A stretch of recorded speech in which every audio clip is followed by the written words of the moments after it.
Good evening friends. आज के update कुछ इस प्रकार से है। आज हम बात करेंगे रूस और अमेरिका की।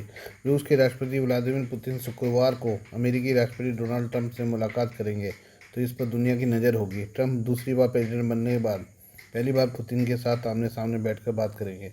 इस समिट के दौरान एक और ख़ास बात होने जा रही है। रूस का 5वीं पीढ़ी का Su-57 विमान उसी हवाई क्षेत्र में उड़ान भरेगा जहाँ अमेरिकी F-22 रैप्टर जेट विमान उड़ान भरते हैं। दोनों जेट का एक हवाई क्षेत्र में होने का यह पहला मामला होगा। न्यूज़ वीक की रिपोर्ट के मुताबिक पुतिन और ट्रंप की यह बैठक अलास्का के एलमडॉफ रिचर्डसन बेस में हो रही है। अमेरिकी एयरफोर्स के ज़्यादातर F-22 विमान इसी सैन्य अड्डे पर तैनात हैं। आर्कटिक में अमेरिकी शक्ति प्रदर्शन के लिए महत्वपूर्ण है, क्योंकि इस क्षेत्र में रूस का दबदबा रहा है। माना जा रहा है कि पुतिन इस बेस पर कुछ Su-57 विमानों के साथ रहेंगे। रिपोर्ट के मुताबिक व्लादिमीर पुतिन एलमडॉफ रिचर्डसन बेस पर पहुंचेंगे तो उनके साथ रूस के मॉडर्न Su-57 भी उड़ान भर रहे होंगे। F-22 और Su-57 के बीच अभी तक कोई संपर्क नहीं रहा है। Su-57 और अमेरिकी F-35 5वीं पीढ़ी के जेट इस साल फरवरी में भारत के एक एयर शो में जरूर शामिल हुए थे। रूस के Su-57 फेलॉन को अमेरिका के F-22 का समकक्ष माना जाता है। दोनों 5वीं पीढ़ी के स्टेल्थ लड़ाकू विमान हैं। दोनों में उन्नत रडार और एवियोनिक्स हैं। यह बिना पकड़ में आए उड़ान भरने और दुश्मन के एयर डिफेंस सिस्टम को नष्ट करने के लिए डिज़ाइन किए गए हैं। दुनिया में 5वीं पीढ़ी के विमान सबसे उन्नत हैं। डच थिंक टैंक TNO के रणनीतिक विश्लेषक फ्रेडरिक मर्टेंस का कहना है कि Su-57 और F-22 एक हवाई क्षेत्र में नहीं आए हैं। दोनों विमान अलास्का के आसमान में मिलते हैं तो निश्चित ही दोनों पर एक दूसरे के बारे में ज़्यादा जानने की कोशिश करेंगे, साथ ही अपने विमानों की असली क्षमताओं को छिपाने की कोशिश भी करेंगे। मर्टेंस ने न्यूज़वीक से कहा कि Su-57 और F-22 के सटीक विनिर्देशों के बारे में बहुत कुछ गोपनीयता में छिपा हुआ है, लेकिन रैप्टर आमतौर पर सबसे उन्नत विमान के रूप में सबसे ऊपर आता है। F-22 में कई बेहतर स्टेल्थ विशेषताएं हैं, जैसा रूसी विमान अभी भी Su-27 के सीधे तौर पर अलग दिखता है। मर्टेंस ने आगे कहा कि Su-57 एक बेहद सक्षम और बेहद खतरनाक विमान है। F-22 और Su-57 का एक दूसरे के बगल में होना रूसियों के लिए एक प्रचारात्मक वरदान होगा, क्योंकि इससे कम से कम यह आभास होगा कि ये विमान सचमुच बराबर है। आइए बात करते हैं ब्रिटिश रॉयल एयरफोर्स का F-35B के बारे में। ब्रिटिश रॉयल एयरफोर्स के F-35B लड़ाकू जहाज को पिछले सप्ताह जापान में आपात लैंडिंग करनी पड़ी थी। हालांकि एक सप्ताह बाद भी अमेरिका निर्मित यह स्टेल्थ फाइटर अभी तक उड़ान नहीं भर सका है। हाल के हफ्तों में यह दूसरा F-35B फाइटर है जिसे तकनीकी खराबी के चलते आपात लैंडिंग करनी पड़ी है। इसके पहले भी ब्रिटेन के एक F-35B ने भारत के तिरुवनंतपुरम में आपात लैंडिंग की थी और लगभग 1 महीने तक खड़ा रहा था। इस बार यह ब्रिटिश फाइटर के हिरोशिमा शहर के हवाई अड्डे पर उतरा है। कुछ ही समय में 2 F-35B की आपात लैंडिंग ने अमेरिकी विमान की क्षमता पर सवाल उठा दिए हैं।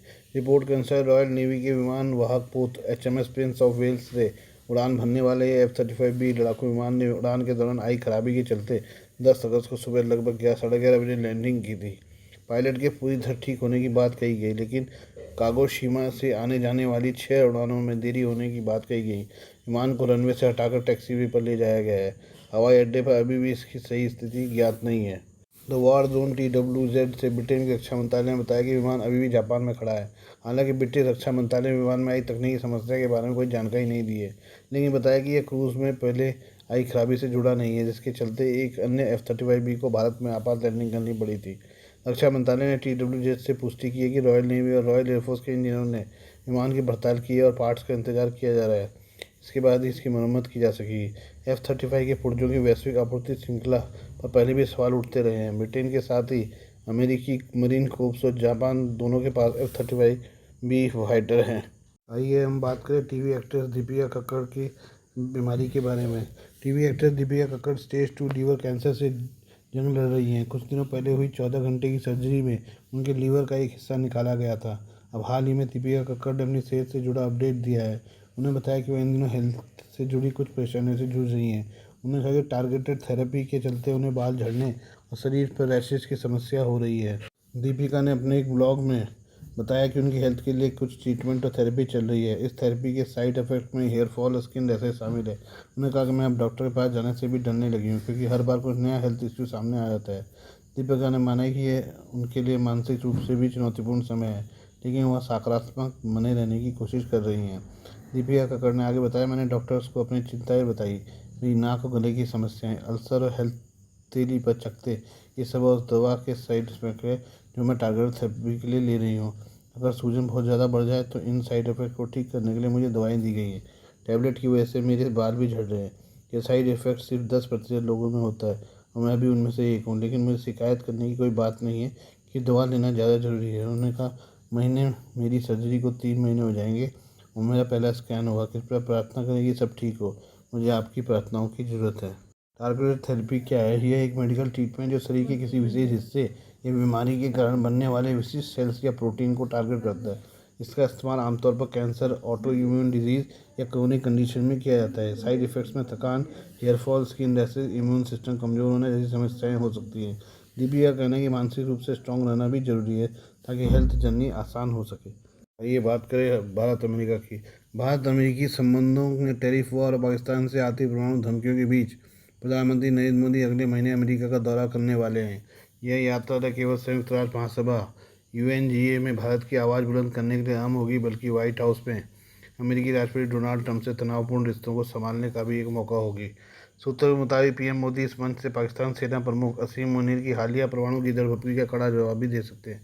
संयुक्त राष्ट्र महासभा का 80वां सत्र 9 सितंबर से शुरू होगा। उच्च स्तरीय बहस 23 से 29 सितंबर के बीच चलेगी। प्रस्तावित स्पीकर सूची के अनुसार PM मोदी 26 सितंबर की सुबह सत्र को संबोधित करेंगे। इसी दिन इसराइल, चीन, पाकिस्तान और बांग्लादेश के नेता भी भाषण देंगे। ट्रंप 23 सितंबर को मंच से बोलेंगे, जो उनके दूसरे कार्यकाल का पहला UNGA संबोधन होगा। इस यात्रा का मुख्य मकसद भारत अमेरिका व्यापार विवाद को सुलझाना और टैरिफ पर किसी समझौते की संभावना तलाशना है। वर्तमान में अमेरिका ने भारत पर 50% टैरिफ लगाए हैं। 25% पहले से ही लागू है और अतिरिक्त 25% लागू होने वाला है। भारत ने टैरिफ को अनुचित और अविवेकपूर्ण बताते हुए साफ कहा कि यह किसानों के हितों से कोई समझौता नहीं करेगा। मंत्रालय ने भी दो टूक कहा कि भारत अपने आर्थिक और राष्ट्रीय हितों की रक्षा के लिए सभी आवश्यक कदम उठाएगा।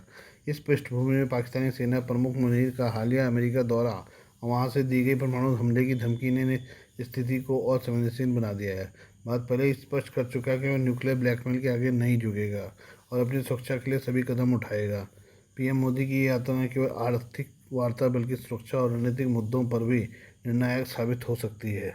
ये बात करें बलूच लिबरेशन आर्मी की। अमेरिका की ओर से आतंकी संगठन घोषित किए जाने पर बलूच लिबरेशन आर्मी भड़क गई है। BLA ने अपने समूह और अपने विशेष यूनिट मस्जिद ब्रिगेड को विदेशी आतंकवादी संगठन घोषित करने के वाशिंगटन के फैसले को खारिज किया है। गुट के प्रवक्ता ने शुक्रवार को कहा कि अमेरिका बलूच संघर्ष के खिलाफ इस्लामाबाद के औपनिवेशिक नैरेटिव के साथ जुड़ गया है। इससे उनके अभियान पर कोई फर्क नहीं पड़ेगा। BLA प्रवक्ता जियद बलूच ने कहा, हमें अपने खिलाफ इस तरह के कदम की संभावना पहले से थी। अमेरिका के फैसले से BLA हैरान नहीं है और न ही इससे दबाव में आएगा। BLA पाकिस्तान के सैन्य वर्चस्व के खिलाफ प्रतिरोध सेना के रूप में काम करती है और अपनी मातृभूमि की मुक्ति के लिए प्रतिबद्ध है। अपनी लड़ाई को जारी रखेगी। BLA प्रवक्ता ने कहा कि पाकिस्तान ने 1948 में बलूचिस्तान को जबरन कब्जा लिया था, जिसके खिलाफ हमारी लड़ाई है। उन्होंने कहा, BLA का संघर्ष बलूच राष्ट्रीय गौरव के लिए है। अपने उद्देश्य को सही ठहराने के लिए BLA किसी भी भारी मान्यता या किसी अंतर्राष्ट्रीय सर्टिफिकेट की कोई आवश्यकता नहीं है। BLA ने कहा कि उसके लड़ाके बलूचिस्तान के अंदर पाकिस्तानी सेना, फ्रंटियर को और उनके खुफिया नेटवर्क का निशाना बनाते हैं। हम ना तो पाकिस्तान के लोगों के विरोधी हैं, न ही किसी विश्व शक्ति के खिलाफ है। हमारे हथियार पूरी तरह से हमारी मातृभूमि पर कब्जा करने वाले पाकिस्तानी सशस्त्र बलों के खिलाफ उठे हैं। BLA प्रवक्ता ने अमेरिका को कड़ा संदेश देते हुए कहा कि हम अपनी वैचारिक और सैन्य क्रांति से पीछे नहीं हटेंगे। अमेरिकी कदम को खारिज करते हुए उन्होंने कहा कि जब तक बलूच राष्ट्रीय मुक्ति असंभवता हासिल नहीं हो जाती, हम अपना सशस्त्र संघर्ष जारी रखें। कोई भी शक्ति या क्या कहती है, उससे हमें फ़र्क नहीं पड़ता है। BLA बलूचिस्तान में करीब 3 दशक से सक्रिय है। यह ईरान और अफगानिस्तान के कुछ हिस्सों में भी एक्टिव है। एक्सपर्ट का कहना है कि 2006 में परवेज मुशर्रफ के नेतृत्व वाली सरकार के समय बलूच नेता नवाब अकबर बुख्ती की हत्या के बाद यह विद्रोह तेज हुआ। हालिया वर्षों में इस गुट ने पाकिस्तानी आर्मी पर लगातार हमले किए हैं। Please do like, share and subscribe this channel of my news, views and analysis by Prakash.